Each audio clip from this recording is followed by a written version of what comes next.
Hello everyone. आज हम शुरू करने जा रहे हैं क्लास 10th फिजिक्स का फर्स्ट चैप्टर, जो कि है इलेक्ट्रिसिटी इफेक्ट्स ऑफ करंट।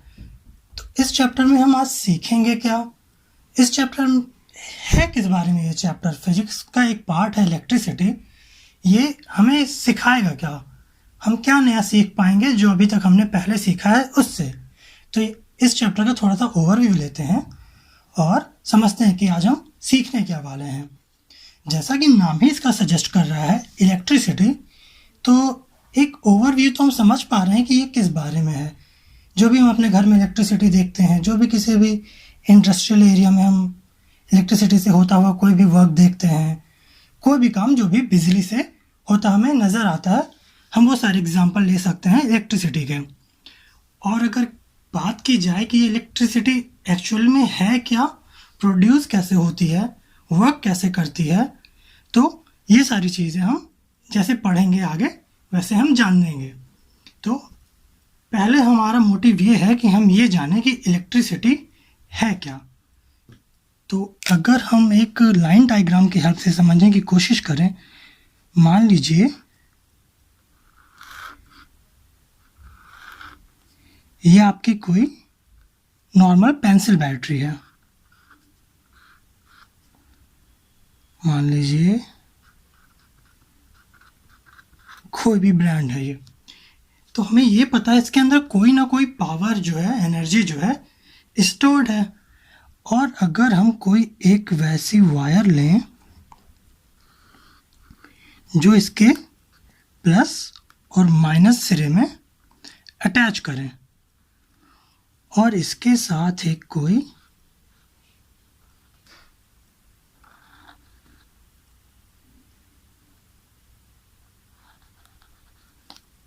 एक इलेक्ट्रिक बल्ब लें, और ऐसा एक अरेंजमेंट अगर हम करते हैं तो हम क्या देखते हैं कि ये बल्ब जो है ग्लो होने लगता है, मतलब जलने लगता है। तो ये ऐसे हुआ कैसे? ऐसा ये वायर अरेंज करने के बाद ऐसा क्या डिफरेंस आया इस सिस्टम में कि ये जो बल्ब नहीं जल रहा था वो जलने लगा। तो यही सारी चीज़ें हम जानने की कोशिश करते हैं।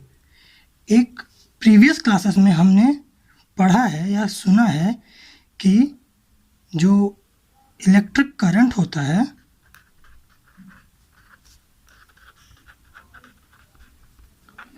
वो होता है फ्लो ऑफ चार्जेस की वजह से। तो अब बात आती है चार्जेस होते क्या हैं। ठीक है, तो यही छोटी छोटी चीज़ें हैं जो हम बिल्कुल बेसिक लेवल से समझने की कोशिश करेंगे, क्योंकि ये शुरुआती चीज़ें हैं 9th-10th की, जो बेस बनेंगे 11th-12th के लिए। तो 11th-12th पहुंचने से पहले बहुत ज़रूरी हो जाता है कि हमारे जो भी फंडामेंटल कॉन्सेप्ट्स हैं वो बिल्कुल ज़ीरो लेवल से क्लियर हों। तो हम देखते हैं, इसके पहले कि हम चार्जेस के बारे में जानें, हम और 2 स्टेप नीचे जाके कोशिश करते हैं कि ये चार्जेस आए कहाँ से और आखिर इनका कॉन्सेप्ट क्या है। हमने एक टर्म सुना हुआ है जिसे हम कहते हैं एटम। तो यहाँ से हम शुरू करते हैं। एटम क्या होता है? ये किसी भी पार्टिकल का one of the smallest element होता है, जिसे फर्दर और छोटा करें तो हमें इलेक्ट्रॉन, प्रोटॉन, न्यूट्रॉन ऐसे कुछ चीज़ें जानने को मिलती हैं। तो इनको अगर एक सिस्टम की तरह देखा जाए, इनको मतलब इलेक्ट्रॉन, प्रोटॉन, न्यूट्रॉन, न्यूक्लियस, ये सेल्स, इन सारी चीज़ों को अगर एक सिस्टम की तरह देखा जाए, एक सिस्टम की तरह ट्रीट करें, तो एज अ एटम काम करता है। तो वही हम जानने वाले हैं। तो हम मान लेते हैं ये कोई न्यूक्लियस है और इसके आजू बाजू चारों तरफ ये कुछ सेल्स हैं। होता क्या है, ये न्यूक्लियस जो होता है इसके अंदर हमारे होते हैं प्रोटॉन, जो कि होते हैं पॉजिटिवली चार्ज, और होते हैं न्यूट्रॉन। जैसा कि नेम इसका सजेस्ट कर रहा है, न्यूट्रॉन मतलब न्यूट्रल, इसके ऊपर कोई भी चार्जेस नहीं होते हैं। और ये जो इसके आजू बाजू सारे सेल्स हैं, इनमें इलेक्ट्रॉन्स मोशन करते रहते हैं। ये चारों तरफ इसके सर्कुलर वे में मोशन करते रहते हैं। और ये जो इलेक्ट्रॉन्स होते हैं, इन पे होता है नेगेटिव चार्ज। इस सिस्टम में होता क्या है कि ये जो न्यूक्लियस है और ये जो ओवरऑल, इस पे क्या चार्ज होगा, यहाँ पे हमारे हैं प्रोटॉन एंड न्यूट्रॉन। न्यूट्रॉन के पास कोई चार्ज है नहीं, तो बचा क्या, पॉजिटिव चार्ज, जो कि प्रोटॉन के पास है। तो ये जो पॉजिटिव चार्ज है इस नेगेटिव चार्ज को अट्रैक्ट करता है। और ये जो इलेक्ट्रॉन्स हैं, ये अपनी सेल्स को छोड़ के इधर उधर नहीं जा सकते जब तक इनको कोई एनर्जी ना मिले अलग से। तो ये सर्कुलर पाथ में मोशन करते रहते हैं और इस तरीके से एक एटम फॉर्म होता है। ठीक है, ये तो हुई एटम की बात।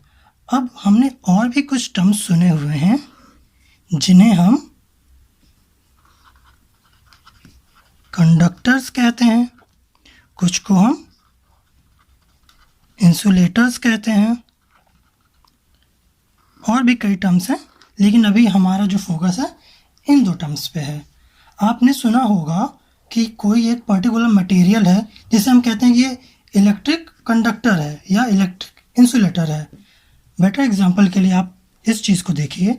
मान लीजिए कोई इलेक्ट्रिक वायर है, ठीक है, ये किसी बोर्ड पे, इलेक्ट्रिक बोर्ड पे लगा हुआ है। तो आपने देखा होगा जब आप इस इलेक्ट्रिक वायर को टच करते हैं या कभी गलती से टच हो जाता है तो आपको एक शॉक का एक्सपीरियंस होता है। तो इस शॉक के एक्सपीरियंस से बचने के लिए हम क्या करते हैं, इसके ऊपर एक इंसुलेटर की कोटिंग चढ़ा देते हैं। आपने घर में कोई भी वायर देखा होगा तो आपने देखा होगा एक ऐसी कवरिंग होती है और उसके अंदर से हमारा मेन वायर पास हुआ रहता है। हमें कहीं भी अटैच करना होता है तो ये हम थोड़ी सी कवरिंग इसकी हटा लेते हैं और इस मेन वायर को वहाँ पे अटैच कर लेते हैं। तो हमारा यहाँ पे क्वेश्चन ये है कि ये जो ऊपर की कवरिंग है जिसे हम इंसुलेटर कह रहे हैं, इसमें और ये जो अंदर इंटरनल मटेरियल है, इसमें ऐसा क्या डिफरेंस है कि इसे हम टच कर रहे हैं तो शॉक नहीं लग रहा, लेकिन इंटरनल वायर जो है उसे टच कर रहे हैं तो हमें शॉक लग रहा है। कुछ ना कुछ इनकी मटेरियल प्रॉपर्टी ऐसी होगी जो इन दोनों को डिफरेंट बिहेवियर करने के लिए आगे ऐसा उनको मोटिवेट कर रही होगी। तो यही हम जानना चाह रहे हैं अभी कि ऐसा क्या डिफरेंस है इन दोनों में। ठीक है, तो देखते हैं यहाँ पे हम।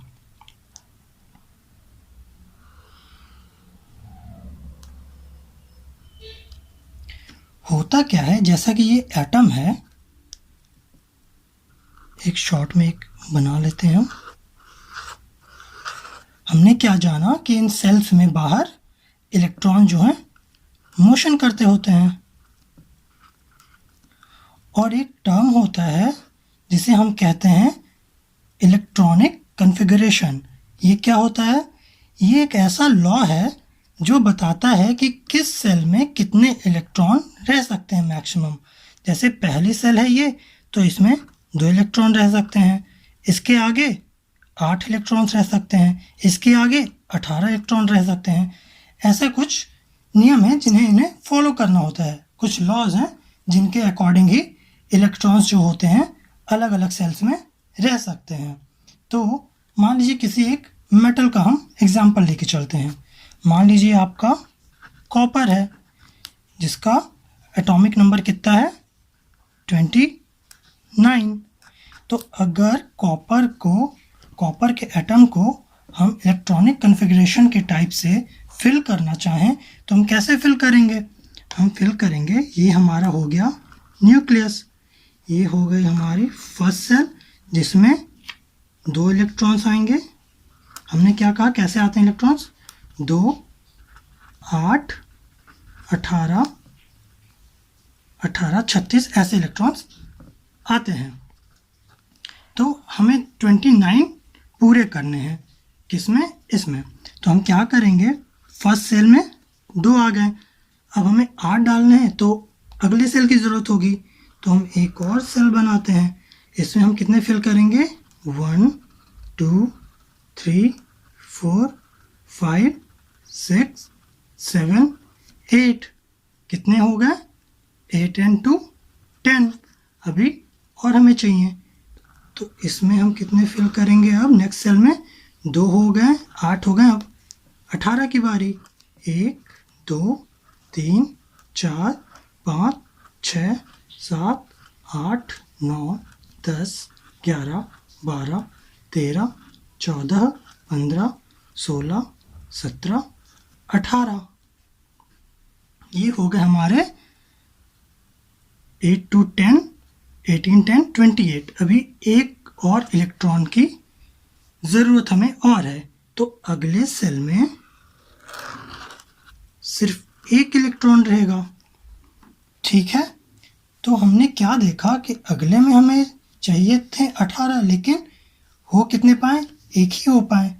तो होता क्या है, ये जो इलेक्ट्रॉन है न्यूक्लियस से दूर होता है इन सब के कंपैरिजन में, तो अगर इसे हम थोड़ी सी भी एनर्जी देते हैं तो ये अपना सेल छोड़ के बाहर आ जाता है। ठीक, तो अगर कोई भी मेटल है तो उनमें तो इन्फिनाइट नंबर्स ऑफ एटम्स होते हैं। तो मान लीजिए एक एटम ये है, एक एटम ये है, एक एटम ये है, ये सारे एटम्स हैं। ठीक है, एटम से मतलब ये जो पूरी चीज़ है ये ऐसा है, मतलब इसे अगर हम जूम करेंगे तो हमें ऐसा कुछ दिखेगा। तो मान लीजिए इस पर कहीं से हमने एनर्जी दी, बैटरी सोर्स से या किसी भी सोर्स से एनर्जी दी, तो होगा क्या, इस सेल में अगर ये कॉपर है तो इस सेल में जो आखिरी इलेक्ट्रॉन है, जैसे कि ये था वैसा ही एक इलेक्ट्रॉन इसके आखिरी सेल में होगा, तो हम एनर्जी देंगे तो वो यहाँ से निकलने की कोशिश करेगा, जैसे ये निकल रहा था, तो उसे बाजू वाला कोई दूसरा एटम कैच कर लेगा। ठीक, फिर एनर्जी मिलेगी, वो इलेक्ट्रॉन जो है ऐसे पास होता जाता है, और इलेक्ट्रॉन के पास क्या है, निगेटिव चार्ज। तो इस तरीके से क्या होता है, निगेटिव चार्ज का फ्लो होना शुरू हो जाता है, जिसे हम अपने इस चैप्टर की लैंग्वेज में कहते हैं कि चार्ज का फ्लो हो रहा है, और ये चार्ज का फ्लो कुछ और नहीं, हमारी इलेक्ट्रिसिटी है। तो ये सारी चीज़ जो हमने एग्जाम्पल की तरीके से समझी है, अब इसे हम कंसाइज करके एक बार में समझने की कोशिश करते हैं कि ये है क्या सारी चीज़ें। हम क्या कॉन्सेप्ट अपना देख रहे थे, हम देखने वाले थे कि कोई भी मेटल या कोई भी मटेरियल कंडक्टर कब होता है और इंसुलेटर कब होता है, ये हम देखना चाह रहे थे कि ऐसी क्या प्रॉपर्टीज़ हैं जिनकी वजह से कोई भी चीज़ कंडक्टर या इंसुलेटर में डिफ्रेंशिएट हो पा रही है। तो हमने क्या देखा कि कोई भी एटम में जो लास्ट का इलेक्ट्रॉन है वो पास हो जाता है किस में, बाजू वाले में। ठीक है, अगर ये इलेक्ट्रॉन है तो। इसी तरह अगर इसके बाजू में एक और एटम है तो एनर्जी तो कंटिन्यू हम इसे दे रहे हैं, बैटरी सोर्स या पावर सोर्स या कहीं से भी, तो क्या होता है, इलेक्ट्रॉन मोशन में रहता है कंटिन्यू। अगर ये हमारी मान लीजिए कॉपर प्लेट है जिसके अंदर बहुत सारे एटम्स हैं, ये जस्ट रिप्रेजेंटिव वे में हम बता रहे हैं कि एक्चुअली में हो क्या रहा है सिस्टम में। तो इलेक्ट्रॉन ऐसे मोशन करते रहते हैं। ये तो हम यहाँ पे कुछ ही सारे एटम्स बनाए हैं, होते तो बहुत सारे हैं। तो होता क्या है, इसमें बहुत सारे चार्जेस फ्लो करने लगते हैं। ठीक है, तो इन चार्जेस के फ्लो को ही हम कह रहे हैं कि इस मटेरियल में इलेक्ट्रिसिटी जो है वो फ्लो हो सकती है। और जब किसी मटेरियल में इलेक्ट्रिसिटी फ्लो हो सकती है तो उसे हम कहते हैं कंडक्टर, वो हमारा इलेक्ट्रिक कंडक्टर कहलाएगा। तो यहाँ पे हम एक चीज़ समझ पा रहे हैं कि ये जो इलेक्ट्रिसिटी किसी भी मटेरियल में फ़्लो हो रही है, वो फ़्लो हो रही है इलेक्ट्रॉन्स की वजह से, ठीक है। और ये इलेक्ट्रॉन्स जो फ्रीली मूव कर पा रहे हैं, इन्हें हम एक टर्म देते हैं और कहते हैं फ्री इलेक्ट्रॉन्स,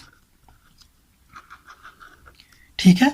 तो यहाँ पे हमें एक कॉन्सेप्ट मिला कि फ्री इलेक्ट्रॉन्स क्या होते हैं। फ्री इलेक्ट्रॉन्स वो होते हैं जो किसी एटम के आउटर मोस्ट सेल में होते हैं और थोड़ी सी एनर्जी देने पे ही वो अपने सेल को छोड़ के बाहर आ जाते हैं। तो ये चीज़ हमने जान ली कि ऐसे फिनोमिना जो होते हैं वो कंडक्टर में होते हैं, और अगर जिनमें ऐसा नहीं होता उन्हें हम कहते हैं इंसुलेटर। ये सिर्फ समझने वाली बात है कि कंडक्टर में इलेक्ट्रॉन्स का फ्लो हो रहा है और इंसुलेटर में इलेक्ट्रॉन्स का फ्लो नहीं हो रहा है। तो अगर इलेक्ट्रॉन्स का फ्लो हो रहा है तो वो मटेरियल इलेक्ट्रिक कंडक्टर होगा, मतलब उसमें इलेक्ट्रिसिटी फ्लो करेगी। अगर इलेक्ट्रॉन का फ्लो नहीं हो रहा है तो वो इंसुलेटर कहलाएगा और उसमें इलेक्ट्रिक करंट फ्लो नहीं होगा। तो यहाँ से हम एक चीज़ मान सकते हैं कि आपको समझ में आ गया होगा कि अगर ये कोई वायर की कवरिंग है और इसके अंदर कोई ऐसा वायर पास हो रहा है, तो ये चीज़ एज अ इंसुलेटर क्यों वर्क कर रही है और ये चीज़ एज अ कंडक्टर क्यों वर्क कर रही है। क्यों? क्योंकि इस मटेरियल में इलेक्ट्रॉन का फ्लो नहीं हो पा रहा और इस मटेरियल में इलेक्ट्रॉन का फ्लो हो पा रहा है। तो यहाँ से हमने क्या सीख लिया? यहाँ से हमने ये सीख लिया कि कुछ चार्ज करके एक टर्म होता है जो फ्लो होता है। कब? जब उसे एक्सटर्नल सोर्स से हम एनर्जी प्रोवाइड कराते हैं, और जब वो चार्ज फ्लो होता है तो एज अ रिजल्ट हमें इलेक्ट्रिसिटी मिलती है, ठीक। तो यहाँ से हमने ये सीख लिया। और हमने पीछे क्या देखा है? हमने देखा कि एक एटम में 3 टाइप के मॉलिक्यूल्स हमें दिखते हैं। एक दिखता है हमें इलेक्ट्रॉन, एक दिखता है हमें प्रोटॉन, और एक हमें मिलता है न्यूट्रॉन। इलेक्ट्रॉन पे कैसा चार्ज होता है? नेगेटिव चार्ज होता है, जो आउटर मोस्ट सेल में घूमते रहते हैं। प्रोटॉन में कैसा चार्ज होता है? पॉजिटिव चार्ज होता है, जो कि किसी एटम के न्यूक्लियस में होता है। और न्यूट्रॉन पे कोई चार्ज नहीं होता, और न्यूट्रॉन भी हमारे न्यूक्लियस में होता है। तो यहाँ से हम एक चीज़ कंक्लूड कर सकते हैं कि चार्जेस जो होते हैं हमारे, वो 2 टाइप के होते हैं। कौन कौन से? एक पॉजिटिव, जैसे कि एग्जांपल में हमारा प्रोटॉन है, और एक नेगेटिव, जिसका एग्जांपल हम इलेक्ट्रॉन को ले सकते हैं, ठीक। अब ये जो पॉजिटिव नेगेटिव चार्जेस हैं, इनमें एक अलग से एक और प्रॉपर्टी होती है। वो क्या होती है? हमने जैसे एटम के एग्जांपल में देखा था कि अंदर जो ये पॉजिटिव चार्ज है, नेट चार्ज तो यहाँ पॉजिटिव है क्योंकि न्यूट्रॉन पे कोई चार्ज नहीं है और प्रोटॉन पे पॉजिटिव चार्ज है, तो न्यूक्लियस पे नेट चार्ज कितना होगा? पॉजिटिव। और जो आउटर सेल्स में इलेक्ट्रॉन घूम रहे हैं, उनके पास नेगेटिव चार्ज है। तो ये किसी सेल में क्यों मोशन कर पा रहे हैं? क्योंकि ये पॉजिटिव चार्ज जो है इसे अट्रैक्ट कर रहा है, और ये अपने सेल को छोड़ के नहीं जा सकता खुद से, इसलिए ये बाउंडेड है इस पाथ पे मोशन करने के लिए, ठीक। तो यहाँ से हम क्या एक और कंक्लूजन निकाल सकते हैं कि 2 चार्जेस के बीच में कोई ना कोई फोर्स काम करता है। अगर 2 पॉजिटिव और पॉजिटिव चार्ज हैं तो उनके बीच में रिपल्शन होगा। अगर 2 नेगेटिव चार्जेस हैं तो उनके बीच में भी रिपल्शन होगा। लेकिन अगर एक पॉजिटिव और एक नेगेटिव चार्ज है, जैसा कि इस केस में था, तो इनके बीच में अट्रैक्शन का फोर्स होगा। क्या फोर्स होगा इनके बीच? अट्रैक्शन का। तो यहाँ से हम क्या एक डिसाइड कर सकते हैं कि जो सेम बिहेवियर वाले चार्जेस होते हैं उनके बीच रिपल्शन का फिनोमिना होता है, और जो अपोजिट टाइप के चार्जेस होते हैं उनके बीच अट्रैक्शन का फिनोमिना होता है। तो ये सारी चीज़ें थी समझने वाली। आप चाहें तो इसे नोट ना करें। अब हम अपने जा रहे हैं मेन टॉपिक पे, जहाँ पे चीज़ें हम डिफाइन करेंगे और आगे बढ़ेंगे जो भी हमने अभी तक समझा है उसके बेसिस पे। ठीक, तो अब वो सारी चीज़ें आएंगी जो आपको नोट करनी है।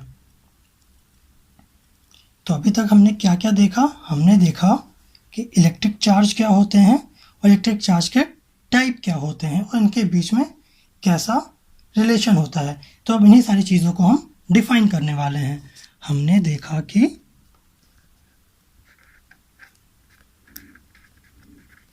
इलेक्ट्रिक चार्ज क्या होता है, अब उसे हम डिफाइन करने वाले हैं। तो हम लिख सकते हैं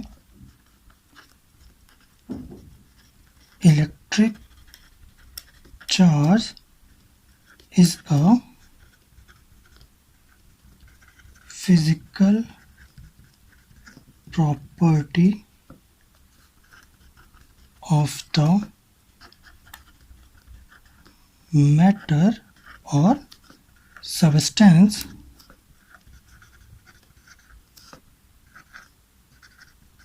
which cause it to experience a force। हमने देखा था कि जैसे दो अपोजिट प्रॉपर्टी वाले चार्जेस हैं, जैसे माइनस प्लस या प्लस माइनस, तो उनके बीच कुछ फोर्सेस आ रहे थे। और हमने ये भी देखा था कि अगर सेम टाइप के चार्जेस हैं तो उनके बीच भी कुछ फोर्स आ रहा था। वो अलग बात है कौन सा रिपल्शन था, कौन सा अट्रैक्शन था। बस हमने अभी तो ये तो देखा कि इनके बीच कोई फोर्स तो है जो वर्क करता है। और ये कब वर्क करता है? ऐसा तो नहीं है कि एक पॉजिटिव चार्ज यहाँ रखा है और एक पॉजिटिव चार्ज यहाँ से 200 किलोमीटर दूर रखा है तो भी वो उनके बीच कोई ना कुछ अट्रैक्शन या रिपल्शन होगा। तो इसके लिए एक कंडीशन क्या है कि वो जब थोड़े से पास में रखे हों। तो हम लिख सकते हैं कि electric charge is a physical property of the matter और substance which causes to experience a force when placed near. When placed near other matter or substance। ठीक है। अब यहाँ पे हमने एक चीज़ क्या देखी? हमने ये देखा, हमने एक बात बोली बीच में कि एक चार्ज और दूसरे चार्ज जब पास में हो, दूर बहुत दूर ना हो, अगर बहुत दूर होंगे तो वो एक दूसरे को अट्रैक्ट या रिपेल नहीं कर पाएंगे।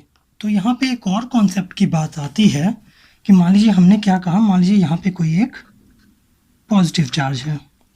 हमने क्या कहा कि मान लीजिए यहाँ पे एक पॉजिटिव चार्ज है जो एज अ ऑन पेपर हम समझ रहे हैं कि काफ़ी दूर है इससे। तो हमने क्या जाना कि अगर इस पॉजिटिव चार्ज को हम इसके पास लाएं, मान लेते हैं हम इसे यहाँ पे लेके आते हैं, तो हमने क्या डिफरेंस पाया कि यहाँ पे तो ये चार्ज कोई भी फोर्स एक्सपीरियंस नहीं कर रहा था इसकी वजह से, लेकिन जैसे हमने इसे धीरे धीरे पास लाया तो हमने देखा कि ये एक फोर्स एक्सपीरियंस कर रहा है। अगर दोनों पॉजिटिव चार्ज हैं तो ये इसे रिपेल करेगा, तो ये एक रिपल्शन का फोर्स एक्सपीरियंस कर रहा है। तो इसका मतलब कहीं ना कहीं इस चार्ज ने अपने आसपास एक ऐसा फोर्स का एनवायरनमेंट बनाया है जिसके अंदर आने से जो हमारा चार्ज है वो कोई फोर्स एक्सपीरियंस कर रहा है। जैसा आपने मैग्नेट में देखा होगा, मान लीजिए कोई एक ये मैग्नेट है, नॉर्थ पोल, साउथ पोल, और एक ये दूसरा मैग्नेट है, नॉर्थ पोल और साउथ पोल। तो आपने देखा होगा जब हम इन्हें पास लाते हैं, जैसे ये दो मैग्नेट हैं, दूर हैं तो ठीक है, अगर हमने इसे ऐसे ही रखा और इसके पास लाते हैं तो अगर ये अपोजिट पोल हैं, जैसे ये साउथ है ये नॉर्थ है, तो ये तो अट्रैक्ट कर लेते हैं बिना कुछ किए। ये अगर हम यहाँ भी रखते हैं और छोड़ देते हैं तो ये अट्रैक्ट होके पास आ जाता है। और अगर ये अपोजिट पोल है, सॉरी अगर सेम पोल है तो हम इसे पास रख के, इसके फील्ड में पास रख के भी छोड़ देंगे तो ये अपने आप दूर हो जाएगा। पास रखेंगे फिर दूर हो जाएगा। इसका मतलब मैग्नेट जो होता है अपने आसपास एक फील्ड जनरेट कर लेता है, जिसके अंदर आने पे दूसरा मैग्नेट एक फोर्स एक्सपीरियंस करता है। तो वही सेम चीज़ क्या है इस चार्ज के साथ हो रही है कि कोई जो चार्ज अगर फ्रीली कहीं पे भी रखा हुआ है तो वो अपने आसपास एक फील्ड जनरेट कर लेता है। और मैग्नेट क्या था, वो मैग्नेटिक फील्ड जनरेट कर रहा था। और हम यहाँ इलेक्ट्रिक चार्ज की बात कर रहे हैं, तो अगर किसी चार्ज की वजह से कोई फील्ड जनरेट हो रही है तो उसे हम नाम देते हैं इलेक्ट्रोमैग्नेटिक फील्ड। Electromagnetic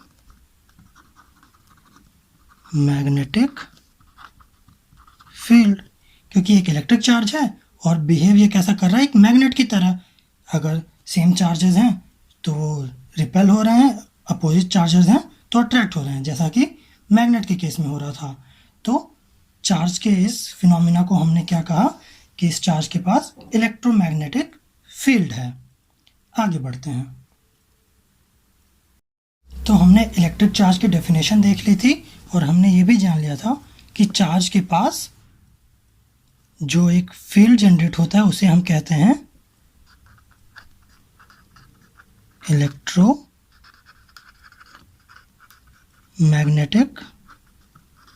field. और अभी तक हमने जितने भी एग्जाम्पल लिए उनमें एक चीज़ और हमने जान ली कि इलेक्ट्रिक चार्ज जो होता है वो दो टाइप के होते हैं। तो हम लिख सकते हैं टाइप के केस में किनकी, इलेक्ट्रिक चार्ज की टाइप की बात कर रहे हैं। तो हमने क्या देखा कि ये दो टाइप के होते हैं। कौन कौन से, एक तो हमारा होता है पॉजिटिव चार्ज और एक दूसरा कौन सा था,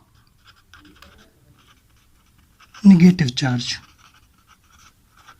ठीक, और हमने ये देखा था कि पॉजिटिव चार्ज जो होता है वो एटम के केस में किनके पास होता है, प्रोटॉन के पास, और जो नेगेटिव चार्ज था वो था हमारे इलेक्ट्रॉन के पास। तो ये तो वही सारी चीज़ें हैं जो हमने अभी तक देखी हैं। और क्या देखा हमने, और देखा अगर किसी बॉडी के पास, बॉडी जिसके पास नेट चार्ज ना हो, a body with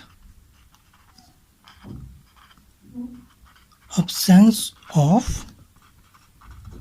net charge, net charge मतलब जिसके पास ना तो पॉजिटिव चार्ज हो ना ही नेगेटिव चार्ज हो, तो उसे हम क्या कह रहे थे, उसे हम कह रहे थे न्यूट्रल बॉडी। ठीक है, तो ये तीन टाइप के तो हमने चार्ज देखे। अब इसके बाद एक नए कॉन्सेप्ट की बारी। जितनी चीज़ हमने सीखी वो हमने नोट डाउन कर ली। अब एक नई चीज़ हम सीखने जा रहे हैं। मान लीजिए ये कोई एक बॉडी है जिसके पास कई सारे इलेक्ट्रॉन्स हैं, और भी चीज़ें हैं लेकिन हम इलेक्ट्रॉन कंसीडर कर रहे हैं, एटम की तरह ट्रीट करिए इसे। और एक और कोई बॉडी है, इसके पास भी कुछ ऐसे इलेक्ट्रॉन्स हैं। अभी इस बात से फ़र्क नहीं पड़ रहा किसके पास ज़्यादा है किसके पास कम है, बस अभी तो हम ये मान के चल रहे हैं कि कोई दो बॉडीज़ हैं जिनके पास कुछ इलेक्ट्रॉन्स हैं। अब होता क्या है, कोई एक ऐसा हम केस बनाते हैं, कुछ ऐसी कंडीशंस बनाते हैं जिसकी वजह से इनमें अगर हम पावर सप्लाई ऐड करते हैं या कोई ऐसा मेथड यूज़ करते हैं जिसकी वजह से क्या होता है, इसका इलेक्ट्रॉन इस पे ट्रांसफ़र हो जाता है।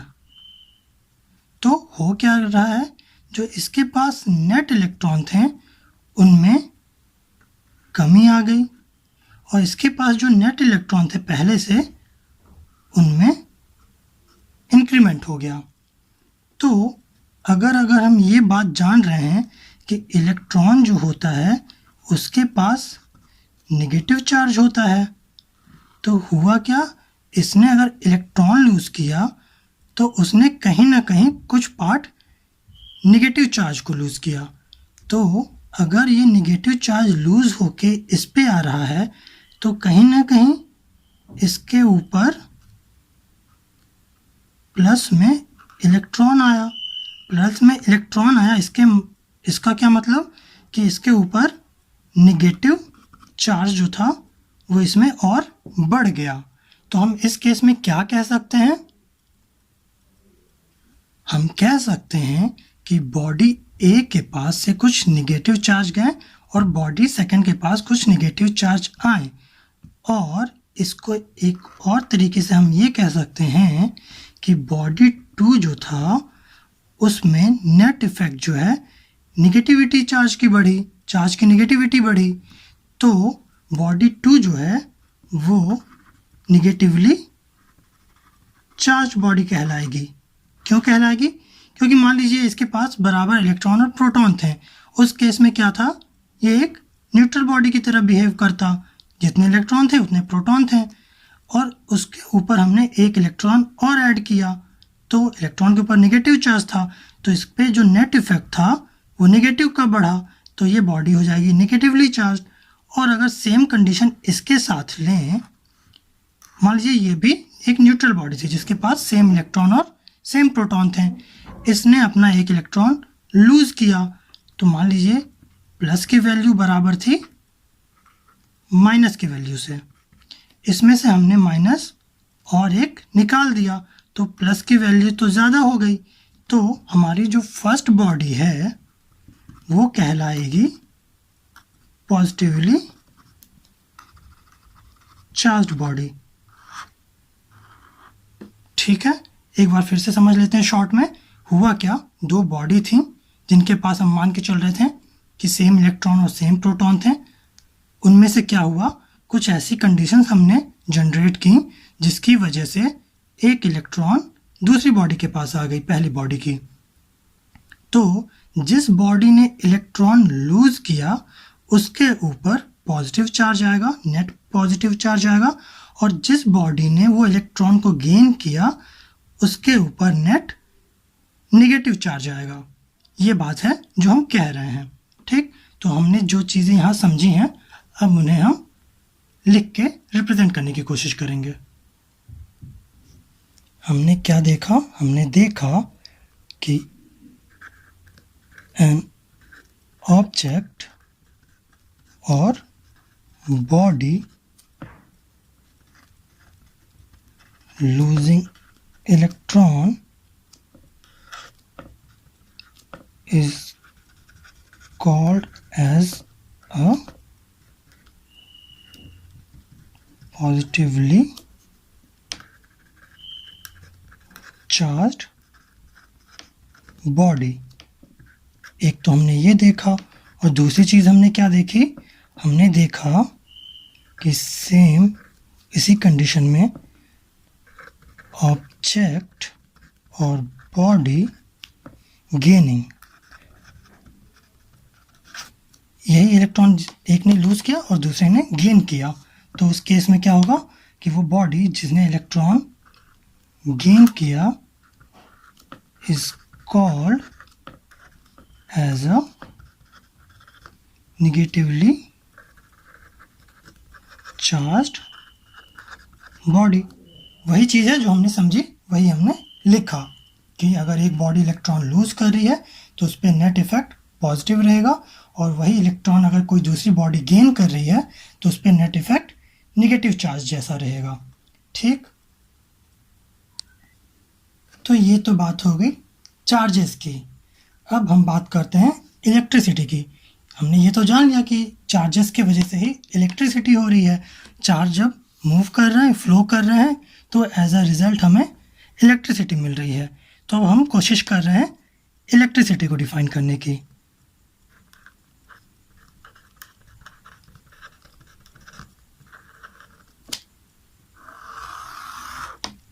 यहाँ तक हमने चार्ज की बात कर ली। अब हमने क्या देखा था, हमने देखा था कि इलेक्ट्रिसिटी जो है वो चार्ज के फ्लो होने का रिजल्ट है। मान लीजिए ये कोई कंडक्टर है या कोई वायर है जहाँ से चार्जेस फ्लो हो रहे हैं, तो इन्हीं का रिजल्ट क्या होता है, हमें एज अ इलेक्ट्रिसिटी फ्लो होती हुई मिलती है। तो हम इलेक्ट्रिसिटी को डिफाइन करने के लिए क्या लिख सकते हैं, हम लिख सकते हैं the rate of flow of charges is called as electricity.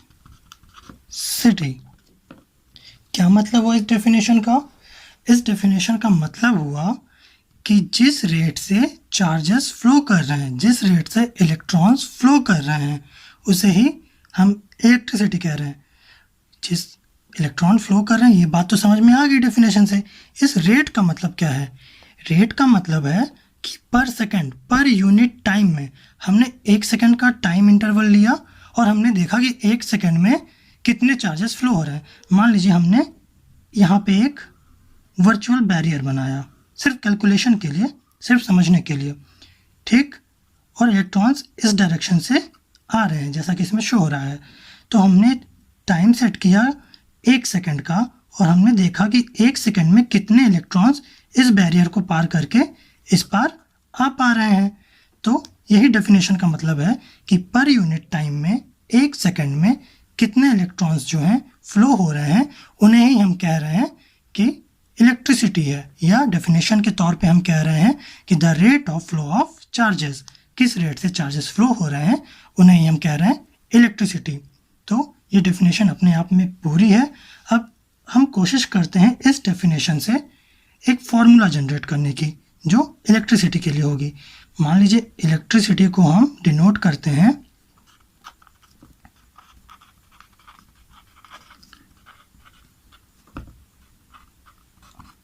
या इसी को हम कह रहे हैं इलेक्ट्रिक करंट। ये भी जनरली यूज टर्म है, नॉर्मली हम बोलचाल की भाषा में यही बोलते हैं कि इलेक्ट्रिक करंट, या और जनरली हम जस्ट करंट बोल के ही अपना काम चला लेते हैं। तो अब हम करंट के लिए फॉर्मूला देखने की कोशिश कर रहे हैं। हमने क्या कहा कि rate of flow of charges, charges को हम डिनोट करते हैं स्मॉल क्यू से। पॉजिटिव नेगेटिव वो अलग बात है कि कौन सा चार्ज पॉजिटिवली चार्ज है, कौन सा नेगेटिवली, लेकिन ये तो पता है कि वो चार्ज है और उन चार्ज को हम डिनोट करते हैं स्मॉल क्यू से। और टाइम को हम डिनोट करते हैं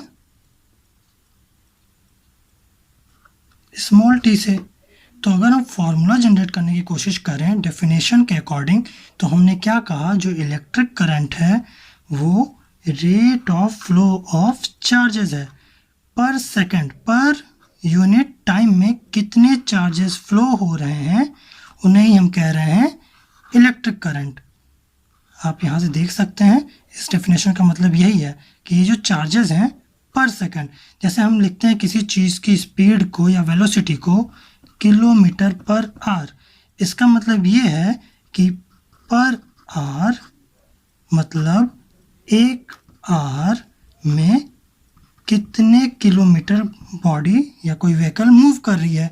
तो इस डेफिनेशन का भी यही मतलब है, ये नोट मत करिएगा आप, इस डेफिनेशन का भी यही मतलब है कि इलेक्ट्रिक करंट वो चीज़ है जो हमें बताती है कि पर सेकंड कितने चार्जेस फ्लो हो रहे हैं। ठीक, तो हमने यहाँ तक अभी क्या क्या देख लिया, हमने देख ली इलेक्ट्रिक करंट की डेफिनेशन, हमने देख लिया उसका फॉर्मूला। अब हम इसकी यूनिट देखने वाले हैं। अगर हम इलेक्ट्रिक करंट की यूनिट डिफाइन करने की बात करें तो उसके पहले हमें टाइम और चार्ज की यूनिट का पता होना ज़रूरी है। तो हम जानते हैं कि टाइम की जो एसआई यूनिट है वो है सेकंड, और जो चार्ज की एसआई यूनिट है जो हम अभी सीखेंगे, शायद इसके पहले वाली क्लासेस में हम नहीं जाना है, तो अभी जानेंगे कि जो चार्ज की यूनिट है जिसे हम क्यू से रिप्रेजेंट कर रहे हैं उसकी यूनिट होती है कूलम। क्या? कूलम। ये एक साइंटिस्ट हैं, उनके नाम पे चार्ज को डिफाइन किया गया था उन्हीं के द्वारा, तो उन्हीं के नाम पे हमने इसे कूलम कहा। तो आते हम अपने मेन मोटिव पे। हमारा मोटिव क्या है कि हम करंट को डिफाइन कर सकें। इसके लिए हमें इनकी यूनिट चाहिए थी, तो यूनिट, चार्ज की यूनिट हमने क्या कही? हमने कही कूलम, जिसे हम सी से डिनोट करेंगे। और टाइम की यूनिट हमारे पास क्या है? सेकंड। तो हम क्या कह सकते हैं कि इलेक्ट्रिक करंट की एसआई यूनिट जो है वो है कूलम पर सेकंड। कई बार हमें कंफ्यूजन होता है कि हम इलेक्ट्रिक करंट की एसआई यूनिट को एम्पियर भी कह देते हैं, लेकिन अगर आपके बुक में या एग्ज़ाम में किसी भी जगह आपसे ये क्लियर कट पूछा जाए कि आप हमें इलेक्ट्रिक करंट की एसआई यूनिट बताएं, तो आप कूलम पर सेकंड ही वहाँ पे टिक करेंगे या लिखेंगे। क्यों? क्योंकि एसआई यूनिट इसकी कूलम पर सेकंड है। कहीं कहीं आपको एम्पियर भी इसकी यूनिट लिखी हुई मिल जाएगी। वो क्यों? क्योंकि एक एम्पियर नाम के एक साइंटिस्ट हैं जिन्होंने पूरे इलेक्ट्रिक करंट के बारे में स्टडी करी और होल लाइफ यही सारी चीज़ें उन्होंने प्रैक्टिकली प्रूव करने की कोशिश की। तो इनको रिस्पेक्ट देने के लिए हमने क्या कहा कि कूलम पर सेकंड जो है उसे हम कभी कभी बुक्स में एम्पियर जैसा भी शो करेंगे, लेकिन अगर बात हो SI unit, proper SI unit की, करंट के एसआई यूनिट की, तो वो हमारी कूलम पर सेकंड है। आपको ये चीज़ याद रखनी है। तो यहाँ तक हमने क्या क्या देख लिया? हमने देख लिया चार्ज क्या होता है, चार्ज में मोशन क्यों होते हैं, और फ्री इलेक्ट्रॉन्स क्यों होते हैं, और हमने क्या देखा? हमने देखा इलेक्ट्रिक करंट क्या होता है, हमने देखा इलेक्ट्रिक करंट का फॉर्मूला क्या होता है, और हमने यूनिट भी देख ली। अब आती है बात कि हम थोड़ी सी चार्जेस की प्रॉपर्टी के बारे में जानें। हमने जो चार्जेस देखे कि कुछ इलेक्ट्रॉन्स हैं, कुछ प्रोटॉन्स हैं, किन्हीं पे नेगेटिव चार्ज है, किन्हीं पे पॉजिटिव चार्ज है, तो इनकी कुछ प्रॉपर्टीज़ हमें सामने देखने को मिल रही हैं कि ये कैसा बिहेव कर रहे हैं। तो अब हम इनकी प्रॉपर्टीज़ को समराइज करके एक जगह लिखने वाले हैं। सबसे पहली चीज़, प्रॉपर्टीज़ के केस में अगर हम बात करें तो हमने क्या देखा था? हमने देखा था कि दो चार्जेस जिनमें सेम टाइप की पोलैरिटी है, सेम टाइप के साइन है, जैसा कि पॉजिटिव पॉजिटिव या नेगेटिव नेगेटिव, तो वो एक दूसरे को रिपेल कर रहे थे। और इसके उलट अगर किन्हीं चार्जेस पे अपोजिट टाइप की पोलैरिटी है या अलग अलग साइंस हैं, तो वो एक दूसरे को अट्रैक्ट कर रहे थे। तो एक प्रॉपर्टी तो इनकी यही हो गई। तो हम क्या लिख सकते हैं? हम लिख सकते हैं कि लाइक चार्जेस मतलब हैविंग सेम साइन लिख लीजिए, या पोलैरिटी। वो जो साइन उन्हें पोलैरिटी ही कहते हैं। तो like charges having same sign और polarity repel each other, while unlike charges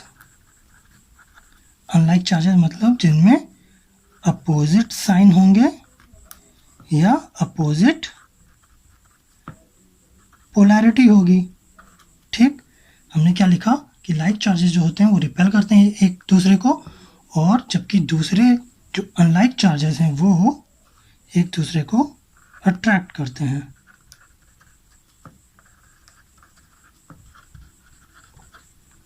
ये चीज़ थी जो हमने देखी थी। जैसा अगर एज एग्जांपल देखें तो मान लीजिए ये कोई पॉजिटिव चार्ज है और इसके पास में हमने एक और पॉजिटिव चार्ज लाया, तो ये चार्ज एक दूसरे से दूर जाएंगे। इसी तरह अगर कोई एक नेगेटिव चार्ज है और एक दूसरा नेगेटिव चार्ज इसके पास आएगा तो ये भी एक दूसरे से दूर जाएंगे, एक दूसरे को रिपेल करेंगे। लेकिन अगर कोई एक पॉजिटिव चार्ज है और एक नेगेटिव चार्ज है तो ये एक दूसरे के करीब आने की कोशिश करेंगे। ये पूरे सेंटेंस का मतलब यही है। ठीक, एक तो ये प्रॉपर्टी हुई। और जानने की कोशिश करते हैं। मान लीजिए कोई एक आइसोलेटेड सिस्टम है, मतलब एक कोई ऐसा एक बॉक्स हम मान लेते हैं। आइसोलेटेड सिस्टम मतलब इस बॉडी जो हमने कंसीडर की, इसके बाहर कुछ भी हो रहा हो, कैसे भी कंडीशंस हो, उसका कोई फ़र्क नहीं पड़ेगा इस सिस्टम पे।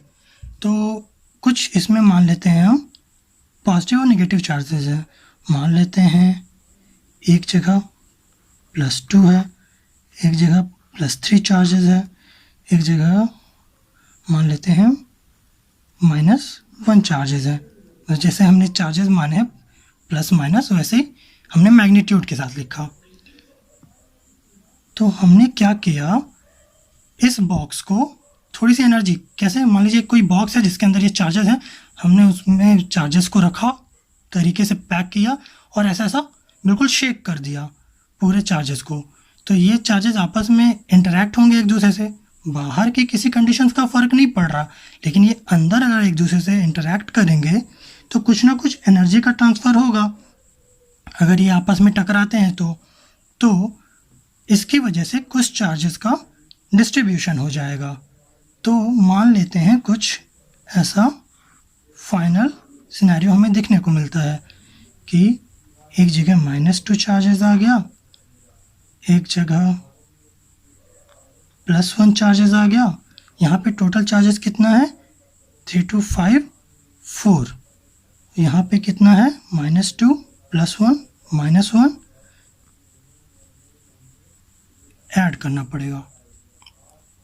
तो सारा ऐड करने के बाद मान लीजिए आएगा हमारे पास, इस पे इफेक्टिव चार्ज हमारे पास कितना आ रहा है, 3 2 5, 5 में से -1 4 प्लस के चार्जेस। यहाँ पे हमारे पास कितने हैं, इफेक्टिव अभी है -1, तो मान लेते हैं एक +5 के चार्जेस। तो इससे हम क्या देख पा रहे हैं कि कोई अगर आइसोलेटेड सिस्टम है तो उसका जो नेट चार्ज है वो कंजर्व रहता है, मतलब बॉडी पे जो चार्ज था वो उतना ही है। हमने देखा इसके एटम्स के अंदर, इनके मॉलिक्यूल्स के अंदर तो चार्जेस अलग अलग हो गए, लेकिन ओवरऑल बॉडी को हम देख रहे हैं तो जितना चार्ज पहले था उतना ही चार्ज बाद में है। एक चीज़ तो हमने ये देखी, और इसी के साथ एक चीज़ हमने और देखी कि हम जब इन चार्जेस को प्लस माइनस कर रहे थे तो हमने साइन को कंसीडर किया। कहने का क्या मतलब कि जब हम कोई पॉजिटिव चार्ज के साथ एक कोई नेगेटिव चार्ज ऐड कर रहे थे तो इसका इफेक्ट भी हमने कंसीडर किया।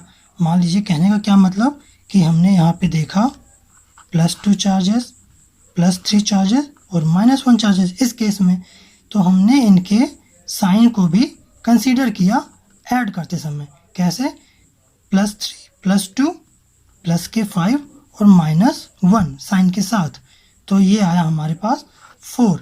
और जब हम किन्हीं क्वांटिटीज़ को साइन के साथ प्लस करते हैं या माइनस करते हैं तो हम कहते हैं कि ये अलजेब्रिक सम है।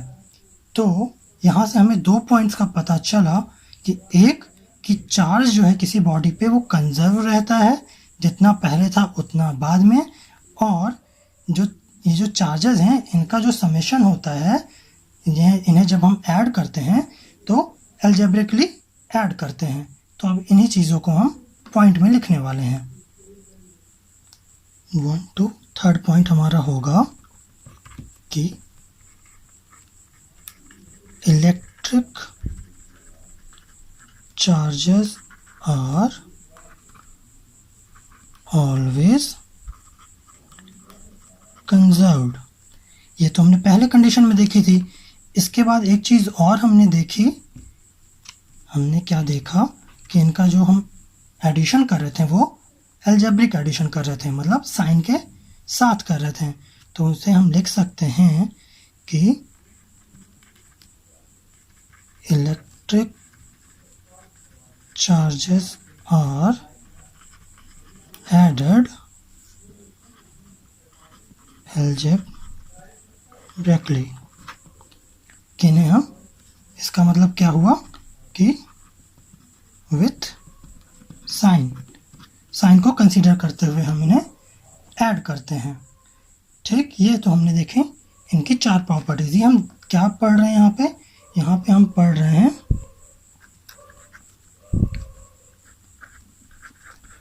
प्रॉपर्टीज, दिख रहा ऑफ एन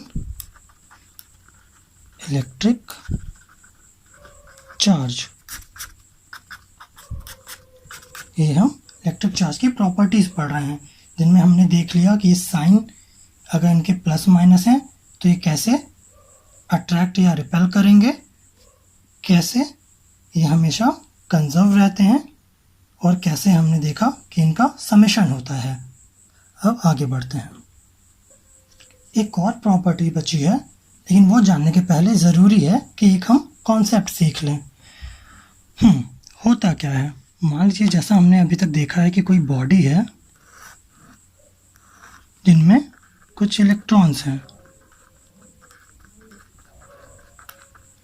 और इस पे हमने कुछ एनर्जी अगर प्रोवाइड करा इस बॉडी को, तो जिसके रिजल्ट में क्या होगा कि आउटर सेल्स में जो इलेक्ट्रॉन्स हैं वो बाहर निकलने लगते हैं, उन्हें थोड़ी सी एनर्जी मिलती है और वो बाहर निकलने लगते हैं। ठीक, अच्छा, एक और डाउट आ सकता है आपको कि मान लीजिए ये कोई न्यूक्लियस है, ये कुछ सेल्स हैं, और इनके बाहर ये हम मान लेते हैं कुछ इलेक्ट्रॉन्स हैं। अभी नंबर्स पे हम ध्यान नहीं दे रहे हैं कि किस सेल में कितने इलेक्ट्रॉन्स हैं, बस इलेक्ट्रॉन्स की बात समझ रहे हैं। हमने क्या देखा था कि न्यूक्लियस पे पॉजिटिव चार्ज था, इलेक्ट्रॉन्स पे नेगेटिव चार्ज था। तो ये जो पॉजिटिव चार्ज है सारे नेगेटिव चार्ज इलेक्ट्रॉन्स को अपने साथ बांध के रखता है। तो आप ये बात समझने वाली है कि देखिए जो ये पास के इलेक्ट्रॉन्स हैं, पास के नेगेटिव चार्ज पार्टिकल्स हैं, इन्हें ये जो पॉजिटिव चार्ज है ज़्यादा अट्रैक्शन फोर्स के साथ बांध के रखेगा। जैसे कि हमने देखा था कि मान लीजिए एक पॉजिटिव चार्ज यहाँ है और एक दूर है, तो इनके बीच में कम फोर्स रहता है जो भी अट्रैक्शन का या रिपल्सन का है, लेकिन जैसे जैसे ये पास आता है तो फोर्स का मैग्नीट्यूड बढ़ जाता है। उसी तरह सेम इस केस में ये जो इलेक्ट्रॉन्स हैं जो पास होंगे वो ज़्यादा अट्रैक्शन का फोर्स फील करेंगे, और जो दूर हैं वो इनके कंपेयर में थोड़ा कम अट्रैक्शन का फोर्स फील करेंगे। तो थोड़ी सी एनर्जी मिलने पे ही ये इलेक्ट्रॉन्स जो हैं, ये जो नेगेटिव चार्ज पार्टिकल्स हैं, ये अपना सेल छोड़ देते हैं। तो ये तो बात हुई पहले वाले डाउट की जो आपको आ सकता था। अब हम वापस अपने टॉपिक पे पहुंचते हैं। तो हम कहना क्या चाह रहे हैं कि मान लीजिए कोई बॉडी है जिनमें कई सारे इलेक्ट्रॉन्स हैं, तो इसको हमने थोड़ी सी एनर्जी प्रोवाइड करा है किसी एक्सटर्नल सोर्स से, तो होगा क्या कि जैसे आउटर सेल्स के इलेक्ट्रॉन हैं वो मूव करने लगेंगे।